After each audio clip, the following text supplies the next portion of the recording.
Imaginez ce moment. Vous entrez dans une pièce remplie de gens qui vous connaissent bien. Des amis, des collègues, peut-être de la famille. Mais au lieu de vous précipiter pour combler le silence avec votre chaleur habituelle, votre disponibilité instantanée, votre besoin réflexe, de mettre tout le monde à l'aise, vous ne le faites tout simplement pas. Vous vous retenez, vous observez, vous laissez le silence exister. Et quelque chose de fascinant se produit. L'énergie de toute la pièce se modifie, non pas parce que vous avez dit quelque chose de profond ou fait un geste grandiose, mais parce que, pour une fois, vous avez retenu votre réaction prévisible. Certaines personnes se penchent en avant, soudain plus intéressées. D'autres deviennent visiblement mal à l'aise, presque paniquées. Et à ce moment-là, vous êtes tombé sur l'une des vérités psychologiques les plus puissantes que Carl Jung a exploré toute sa vie. Les gens qui paniquent, lorsque vous êtes moins accessible, révèlent quelque chose de crucial. Ils vous montrent exactement qui se nourrit de votre disponibilité constante, qui utilise votre prévisibilité comme béquille émotionnelle. Pensez à votre vie en ce moment. Combien de fois aujourd'hui avez-vous répondu à un message en quelques secondes? Non pas parce que c'était urgent, mais parce que vous avez senti cette anxiété familière s'insinuer, cette voix qui vous chuchote que si vous ne répondez pas immédiatement, ils penseront que vous vous en fichez. Ils seront contrariés. Ils vous abandonneront. Combien de conversations avez-vous eues où vous avez dit « ça va » alors que vous aviez l'impression d'étouffer? Combien de fois vous êtes-vous expliqué? Avez-vous justifié vos choix, défendu vos limites, pour vous retrouver exactement là où vous aviez commencé, vidé et plein de ressentiment? Il ne s'agit pas seulement d'être fatigué. Il s'agit d'une incompréhension fondamentale de la façon dont l'énergie humaine fonctionne, dont le respect se gagne et dont votre disponibilité constante pourrait bien être la chose même qui détruit votre paix. Voici ce que personne ne vous dit sur le fait d'être toujours accessible. Ce n'est pas de la générosité. Ce n'est pas de la gentillesse. C'est une forme sophistiquée d'abandon de soi, déguisée en vertu. La société vous a programmé à croire que votre valeur est directement proportionnelle à la rapidité avec laquelle vous répondez, à ce que vous donnez, à la disponibilité dont vous faites preuve. Vous devenez donc cette utilité émotionnelle ambulante et respirante à laquelle les autres peuvent accéder chaque fois qu'ils ont besoin de validation, de réconfort, ou simplement de quelqu'un pour absorber leur chaos. Vous êtes devenu si prévisible que les gens ne vous voient même plus. Ils voient une fonction, un rôle, un bouton sur lequel ils peuvent appuyer chaque fois que leur besoin émotionnel spécifique doit être satisfait. Et le plus tragique, plus vous êtes disponible, moins vous êtes valorisé. C'est l'un de ces paradoxes qui n'a aucun sens logique, tant que vous n'avez pas compris la psychologie plus profonde en jeu. Lorsque vous êtes toujours toujours accessible, toujours prêt à tout laisser tomber pour les autres, vous ne construisez pas de lien, vous construisez du mépris. Pas le type évident, mais le type subtil et insidieux qui s'installe lorsque quelqu'un sait qu'il peut vous avoir quand il veut. C'est comme laisser votre porte d'entrée, grande ouverte 24 heures sur 24, et se demander pourquoi les gens traitent votre maison comme un espace public. Ils entrent, réorganisent vos meubles, mangent votre nourriture, traînent de la boue sur votre tapis. Et lorsque vous exprimez enfin votre épuisement, ils vous regardent avec une confusion sincère. Après tout, la porte était ouverte, n'est-ce pas? C'est ce que vous avez fait avec votre énergie psychique, votre disponibilité émotionnelle, votre temps. Vous avez supprimé toutes les barrières, pensant que cela créerait de l'intimité. Mais à la place, cela a créé un sentiment de droit. L'épuisement que vous ressentez n'est pas seulement physique, c'est un épuisement psychique, et Jung l'a mieux compris que la plupart des gens. Il voyait la psyché humaine comme un système énergétique, doté de ressources limitées.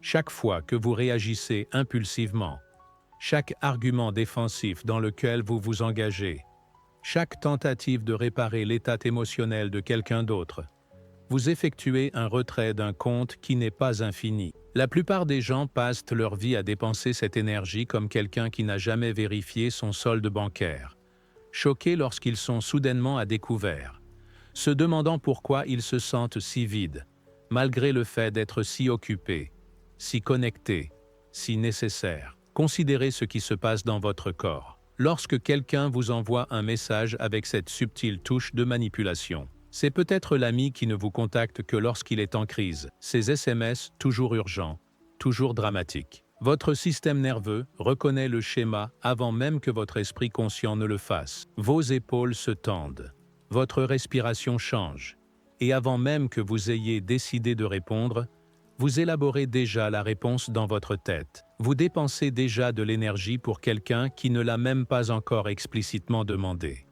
C'est la boucle, et vous y êtes piégé parce que vous n'avez jamais appris que vous avez la possibilité de simplement ne pas vous engager. Ce à quoi vous résistez persiste. Jung le savait, et c'est particulièrement vrai en ce qui concerne les dynamiques émotionnelles. Plus vous essayez de gérer les sentiments des autres, de résoudre leurs problèmes ou de prévenir leurs déceptions, plus vous vous retrouvez empêtré dans leur chaos. C'est comme des sables mouvants. Plus vous vous débattez, plus vous vous enfoncez. Chaque fois que vous rejouez cette conversation dans votre tête, chaque instant que vous passez à élaborer la réponse parfaite pour leur donner tort, chaque seconde que vous gaspillez à imaginer ce que vous auriez dû dire, vous alimentez la dynamique même que vous prétendez détester. Vous maintenez le fantôme en vie avec votre attention. L'alternative saine n'est pas compliquée, mais elle exige quelque chose que la plupart des gens ne sont pas prêts à faire. Elle vous oblige à tolérer l'inconfort sans essayer de le réparer immédiatement. Lorsque quelqu'un vous envoie un hameçon émotionnel, vous n'êtes pas obligé de mordre. Vous pouvez voir l'hameçon, reconnaître qu'il existe, et simplement nager dans une autre direction. Il ne s'agit pas d'être froid ou cruel. Il s'agit de reconnaître que votre réaction immédiate est rarement votre réaction authentique. C'est généralement votre réaction conditionnée, celle conçue pour vous garder en sécurité, aimé et nécessaire. La véritable présence émerge lorsque vous arrêtez de fuir de l'énergie dans 1000 directions. Lorsque vous pouvez entrer dans une pièce et commander le respect sans dire un mot, non pas par l'intimidation, mais par le simple fait que vous n'essayez pas désespérément de gérer la perception que tout le monde a de vous. Les gens peuvent sentir quand quelqu'un n'est pas facilement ému, pas facilement déclenché, pas facilement accessible. Et contrairement à ce que vous pourriez craindre, cela ne vous rend pas moins aimable, cela vous rend plus respecté. Cela fait de vous quelqu'un dont l'attention a réellement de la valeur lorsqu'elle est accordée. Mais pour y arriver, vous devez comprendre ce que Jung a appelé la persona et l'ombre. La persona est votre masque social, la version agréable et accessible de vous-même que vous présentez au monde. Elle n'est pas intrinsèquement mauvaise. Nous avons tous besoin de personas pour fonctionner dans la société. Le problème survient lorsque vous confondez le masque avec votre visage réel, lorsque vous vous identifiez tellement à être la personne serviable, la personne disponible, la personne compréhensive, que vous oubliez qu'il y a une vraie personne en dessous qui pourrait ne plus vouloir jouer ce rôle. L'ombre est tout ce que vous avez rejeté de vous-même pour maintenir cette persona. C'est peut-être votre colère d'être pris pour acquis. C'est peut-être votre désir de dire non sans vous expliquer. C'est peut-être votre besoin de solitude que vous avez qualifié d'égoïste. L'ombre n'est pas maléfique, c'est juste tout ce que vous avez jugé inacceptable dans votre quête d'être perpétuellement aimable. Mais voici ce qu'il en est des ombres. Elles ne disparaissent pas simplement parce que vous les ignorez. Elles grandissent dans le noir et elles s'échappent de manière inattendue. Ce commentaire passif-agressif, cette explosion soudaine à propos de quelque chose de mineur, ce ressentiment rampant envers les gens que vous prétendez aimer, c'est votre ombre qui demande à être reconnue. Lorsque les gens interagissent avec vous, ils ne vous voient souvent pas du tout. Ils voient leur projection de la personne qu'ils ont besoin que vous soyez. L'ami en crise a besoin que vous soyez le sauveteur. Le partenaire a besoin que vous soyez le régulateur émotionnel. Le collègue a besoin que vous soyez celui qui dit toujours oui. Et tant que vous continuez à jouer ces rôles, vous n'êtes pas dans une relation avec ces gens. Vous êtes dans une transaction. Ils projettent un besoin, vous le satisfaites, et tout le monde prétend que c'est une connexion. Mais la projection ne fonctionne que si vous y participez. Lorsque vous arrêtez de jouer votre rôle assigné, lorsque vous refusez d'être l'écran pour leur projection, quelque chose de fascinant se produit. Ils sont obligés de vous voir vraiment, pour la première fois. Et beaucoup d'entre eux n'aimeront pas ce qu'ils verront, non pas parce que vous êtes devenu pire, mais parce que vous êtes devenu réel. C'est là que la manipulation entre en jeu, et elle est généralement beaucoup plus subtile que vous ne l'imaginez. Les manipulateurs n'ont pas besoin d'être bruyants ou menaçants. Ils ont juste besoin de connaître vos boutons. Et votre disponibilité constante leur a donné une carte parfaite de l'endroit exact où se trouvent ces boutons. Ils savent que s'ils formulent leur demande juste comme il faut, ajoutent juste assez de culpabilité, impliquent juste assez de déception, vous allez céder. Ils savent que votre peur de la confrontation est plus forte que votre besoin de paix. Ils savent que votre désir d'être vu comme bon l'emporte sur votre instinct de préservation. La manipulation est souvent déguisée en préoccupation, en bienveillance, en connexion. Je m'inquiète pour toi, tu sembles différent. Traduction. Tu n'es pas aussi accessible que tu l'étais, et cela me met mal à l'aise. Tu as changé. Traduction. Tu ne joues plus le rôle que je t'ai assigné. L'ancien toi me manque. Traduction.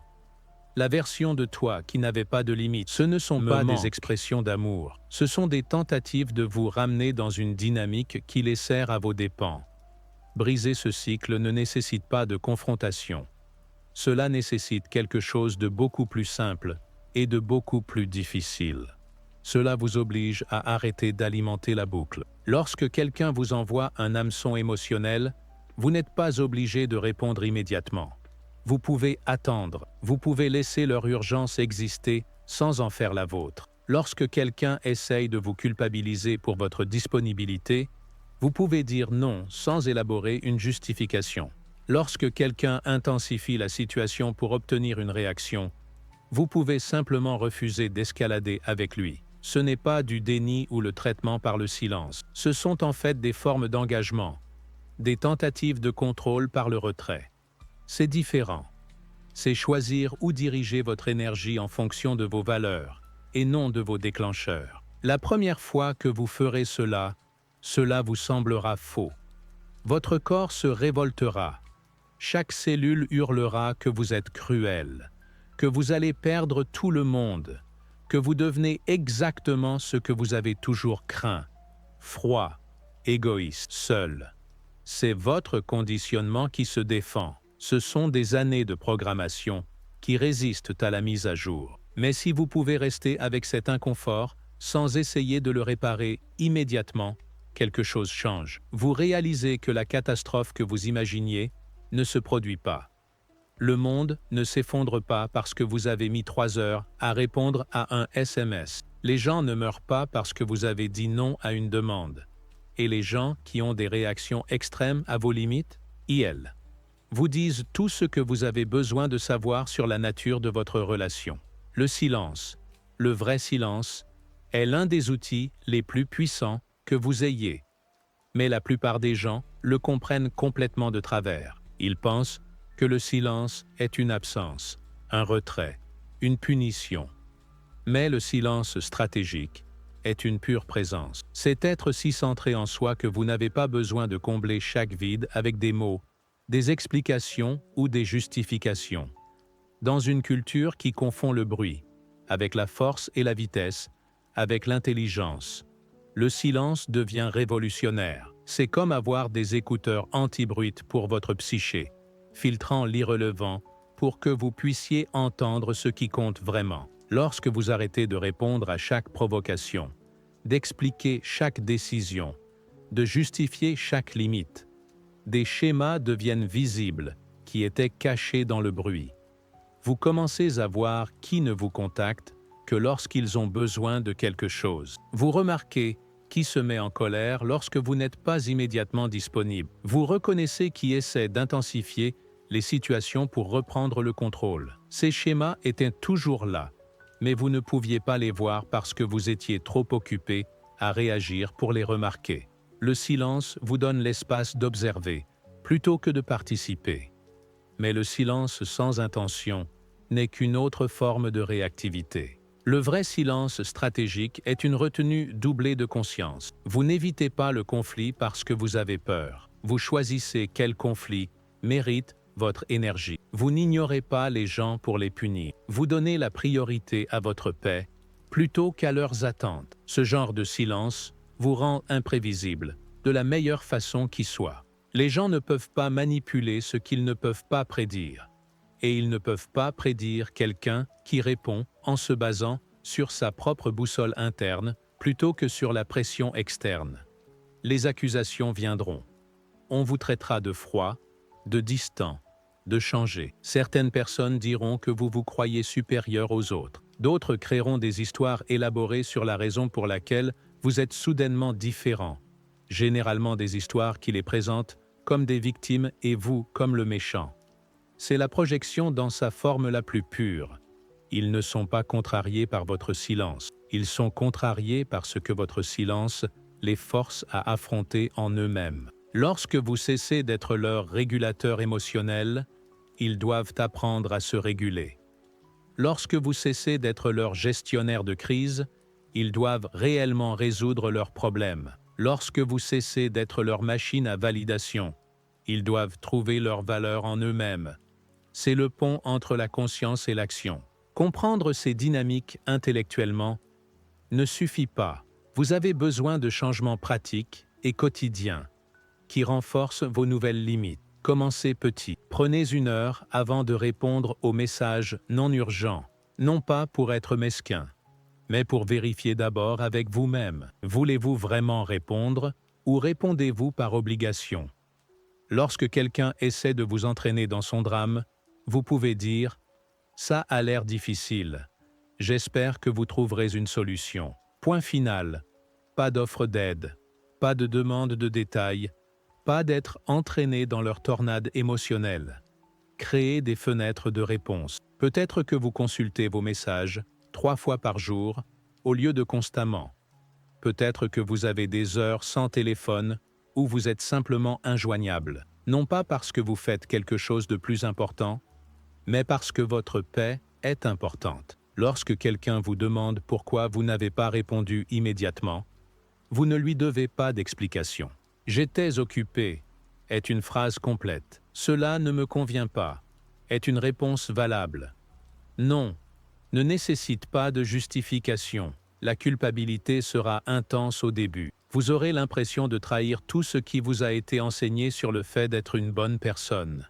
Mais la culpabilité n'est pas toujours un signal que vous faites quelque chose de mal. C'est parfois un symptôme de sévrage d'une addiction à l'approbation. C'est parfois votre ancienne programmation qui lutte contre de nouveaux schémas. Ce sont parfois les attentes des autres qui meurent. Et ce râle de la mort ressemble à de la culpabilité dans votre tête. La question n'est pas de savoir si vous vous sentez coupable. La question est de savoir si vous êtes prêt à vous sentir coupable pendant que vous construisez une vie qui vous nourrit réellement. Au fur et à mesure que vous établissez ces limites, certaines personnes intensifieront leurs efforts. Elles créeront des crises qui semblent conçues pour tester votre détermination. Soudain, tout est une urgence. Chaque situation est désespérée. Chaque besoin est urgent. Ce n'est pas une coïncidence, c'est une extinction par explosion, un phénomène psychologique où un comportement s'intensifie juste avant de disparaître. Ils sortent le grand jeu parce que les anciennes méthodes ne fonctionnent pas. Si vous pouvez résister à cette tempête sans céder, quelque chose de remarquable se produit. Soit ils s'adaptent à vos nouvelles limites, soit ils partent. Les 2 issues sont des victoires. Certains essayeront des approches plus subtiles. Ils utiliseront des amis communs pour prendre de vos nouvelles, répandant leur inquiétude pour votre bien-être. Ils publieront des messages passifs-agressifs sur les réseaux sociaux, clairement destinés à vous, mais maintenant une dénégation plausible. Ils alterneront entre le love bombing et le traitement par le silence, essayant de trouver la bonne combinaison pour percer vos limites. Ce ne sont pas les comportements de gens qui se soucient de vous, ce sont les comportements de gens qui se soucient de vous avoir à leur disposition. La résistance n'est pas seulement externe. Votre propre esprit deviendra votre plus grand adversaire. Il imaginera des scénarios où vos limites mènent à un isolement total. Il rejouera chaque instant où quelqu'un vous a traité d'égoïste et insistera sur le fait qu'il avait raison.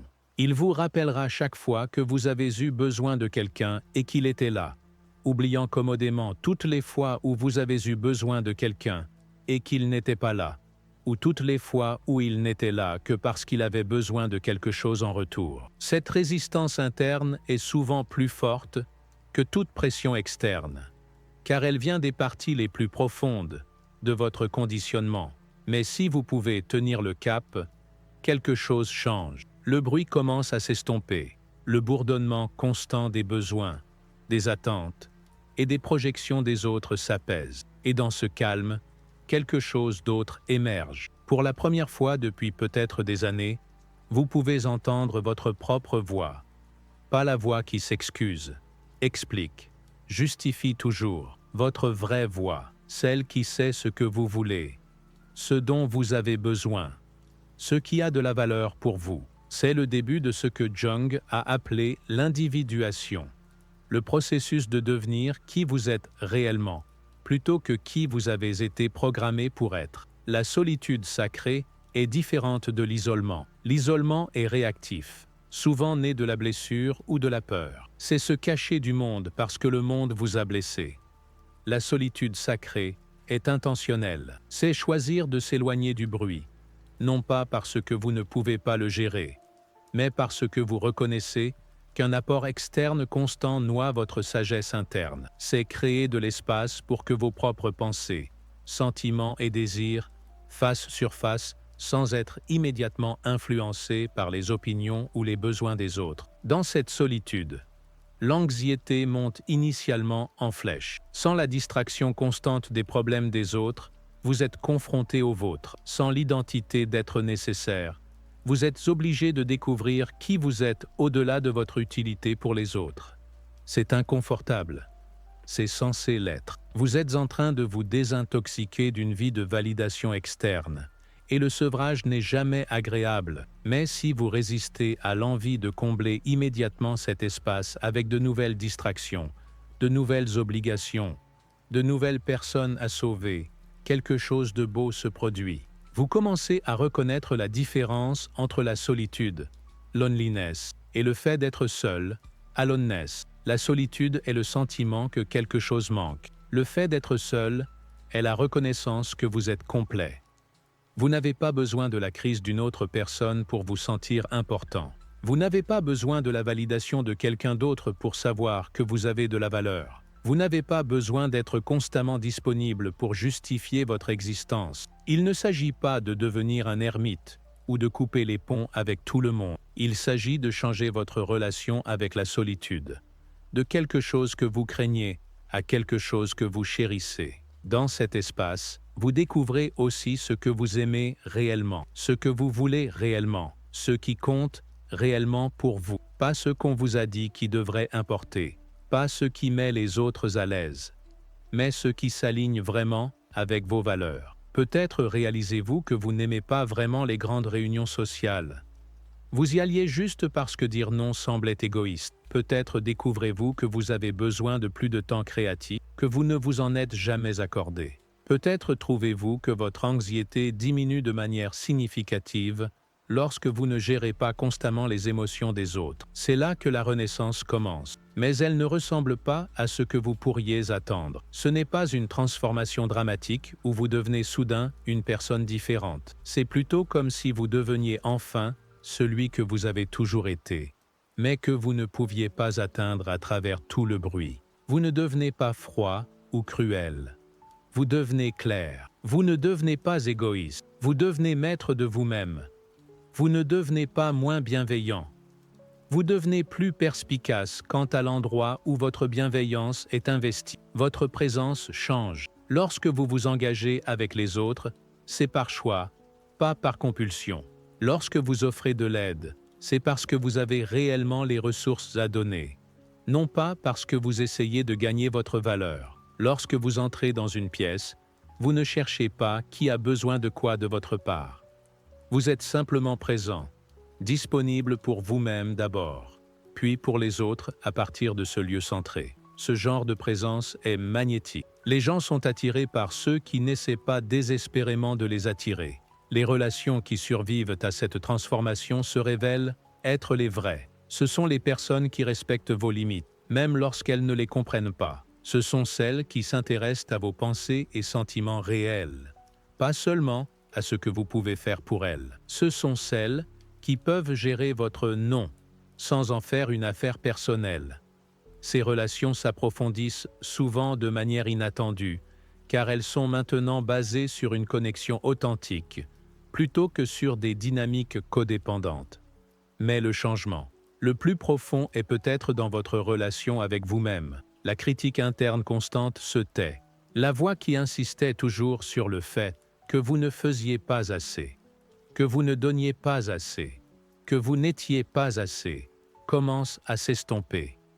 Vous réalisez que cette voix n'a jamais été la vôtre. C'était une intériorisation des attentes des autres, une collection de « il faudrait » que vous avez pris pour la vérité.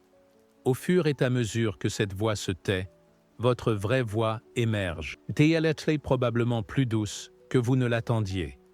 Elle n'exige pas la perfection. Elle ne nécessite pas une productivité constante. Elle demande simplement l'authenticité. Vous découvrez aussi que beaucoup des choses que vous pensiez essentielles à votre identité n'étaient en fait que des habitudes. Vous n'êtes pas réellement la personne qui est toujours disponible. C'était un schéma, pas un trait de personnalité. Vous n'êtes pas réellement quelqu'un qui ne peut pas dire non. C'était un conditionnement, pas un trait de caractère. Au fur et à mesure que ces fausses identités s'effondrent, ce qui reste est à la fois plus simple et plus complexe que ce qui était là auparavant. Plus simple parce que vous ne maintenez plus plusieurs versions de vous-même pour différentes personnes. Plus complexe parce que vous vous engagez enfin avec le spectre complet de qui vous êtes, y compris les parties que vous avez précédemment rejetées. C'est là que vous réalisez que devenir indisponible ne concerne pas la punition ou le retrait. Il s'agit de précision. Vous devenez indisponible pour ce qui vous épuise, afin de pouvoir être pleinement disponible pour ce qui vous nourrit.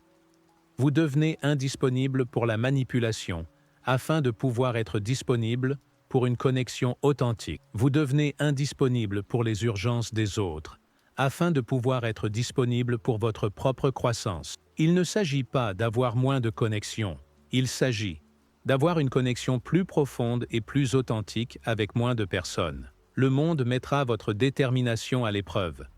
Juste au moment où vous pensez avoir compris, quelqu'un apparaîtra qui semble différent. Il respectera vos limites au début, vous faisant vous sentir en sécurité pour les abaisser. Il semblera apprécier votre vrai vous, vous faisant vous demander si vous n'avez pas été trop dur dans votre évaluation des gens. C'est là que le discernement devient crucial. Sont-ils réellement différents?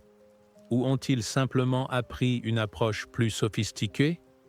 Le temps le dira, mais seulement si vous maintenez vos limites assez longtemps pour voir les schémas plutôt que les promesses. Vous ferez également face au défi de ne pas devenir rigide. Les limites ne sont pas des murs, elles sont plus comme des portes, destinées à s'ouvrir et à se fermer au besoin. L'objectif n'est pas de devenir complètement autonome, de n'avoir jamais besoin de personne, de ne jamais laisser personne s'approcher. Ce n'est que de l'isolement déguisé en force. L'objectif est de devenir quelqu'un qui peut consciemment choisir quand ouvrir ses portes, en se basant sur sa propre évaluation, plutôt que sur la culpabilité, la peur ou l'obligation.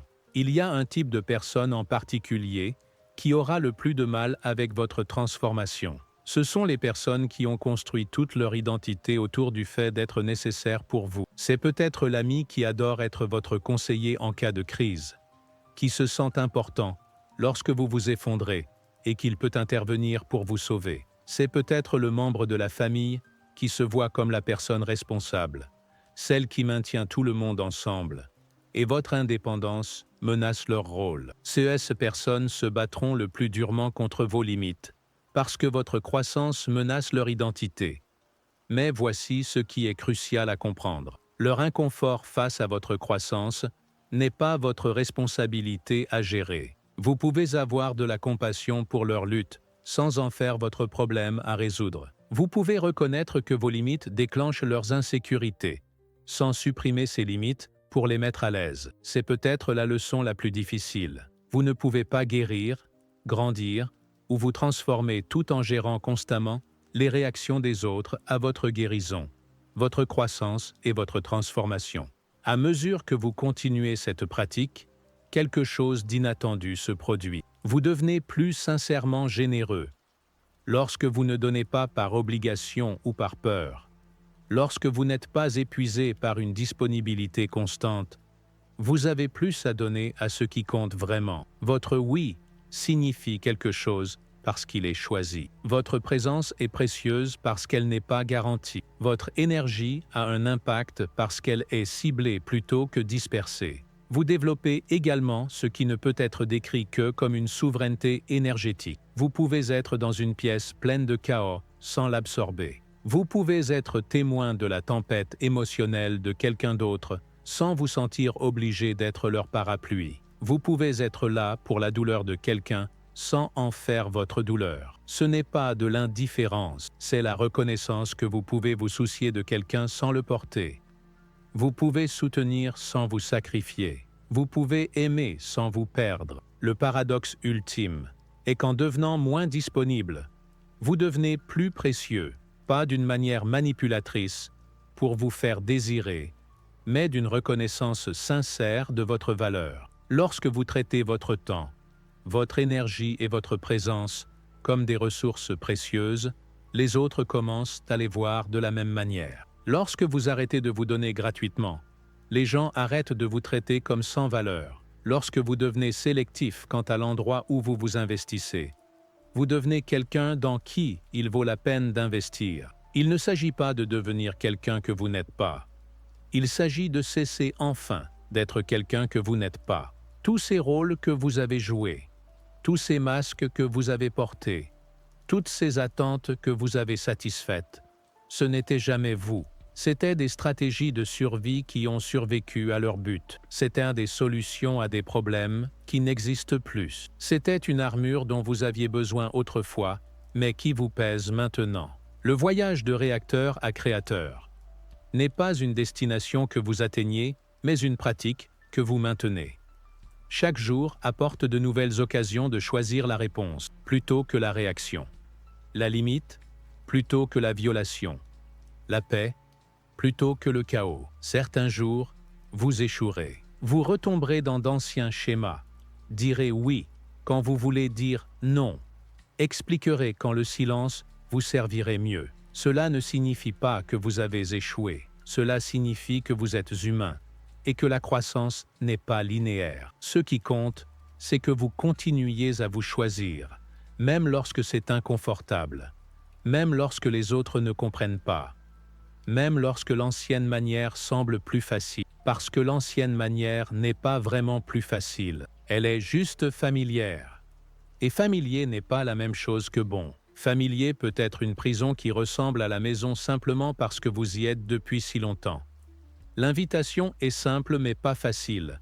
Baissez le volume sur les besoins, les attentes et les projections de tout le monde afin de pouvoir enfin entendre votre propre signal. Cessez d'être disponible pour ce qui vous diminue afin de pouvoir être disponible pour ce qui vous élève. Choisissez l'inconfort de la croissance plutôt que la douleur familière de la stagnation.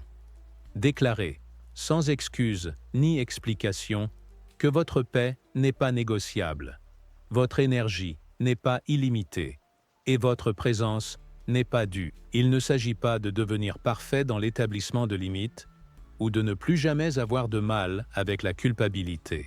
Il s'agit de changer votre relation avec ces défis. Au lieu de les voir comme la preuve que vous faites quelque chose de mal, vous commencez à les voir comme la confirmation que vous faites quelque chose de bien. La croissance est censée être inconfortable. Le changement est censé créer de la résistance. La question n'est pas de savoir si vous ferez face à ces défis, mais comment vous les affronterez. Alors commencez aujourd'hui, pas avec une annonce spectaculaire ou un bouleversement complet de votre vie. Commencez par un petit acte de souveraineté énergétique. Prenez 1 heure avant de répondre à ce message non urgent.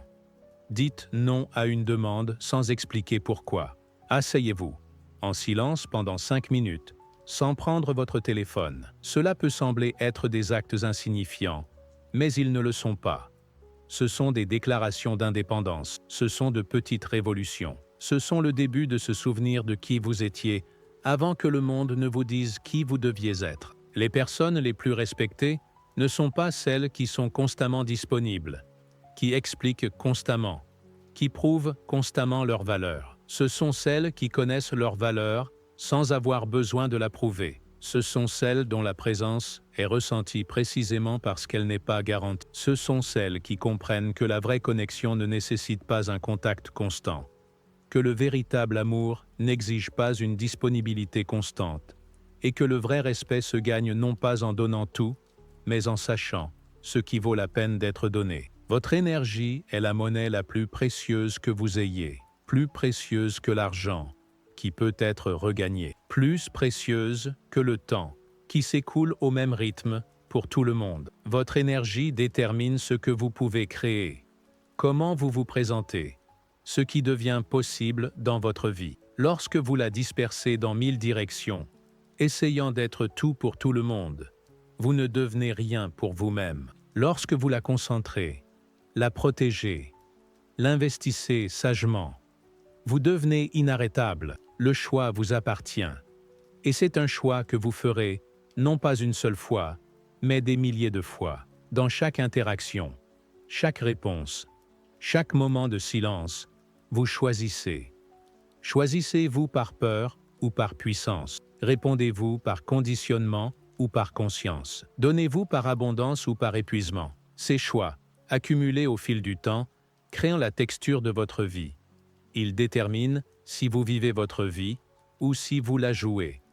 Rappelez-vous que devenir indisponible pour ce qui ne vous sert pas n'est pas l'objectif final. C'est le début, c'est créer de l'espace pour ce qui veut émerger. C'est créer du silence pour que vous puissiez entendre votre propre voix. C'est établir des limites pour que vous puissiez découvrir ce que vous voulez réellement faire entrer. Le retrait est temporaire. La solitude est sacrée, mais pas permanente. Ce qui est permanent, c'est le changement dans la façon dont vous vous rapportez à vous-même et aux autres.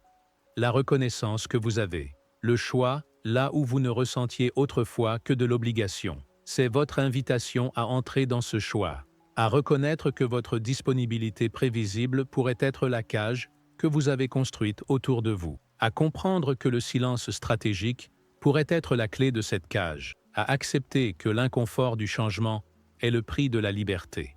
La question n'est pas de savoir si vous êtes prêt. Vous ne vous sentirez jamais prêt. La question est de savoir si vous êtes disposé à décevoir les autres pour cesser de vous décevoir vous-même, disposé à être mal compris pour enfin vous comprendre vous-même, disposé à perdre des connexions qui n'en étaient jamais vraiment pour trouver celles qui le sont. Le chemin de réacteur à créateur, de la disponibilité à la souveraineté, du bruit au signal, ne se parcourt pas une seule fois, mais quotidiennement. Chaque jour, vous choisissez de continuer les schémas qui vous épuisent, ou de pratiquer les limites qui vous restaurent. Chaque interaction est une occasion de répondre depuis votre centre, plutôt que de réagir depuis votre conditionnement.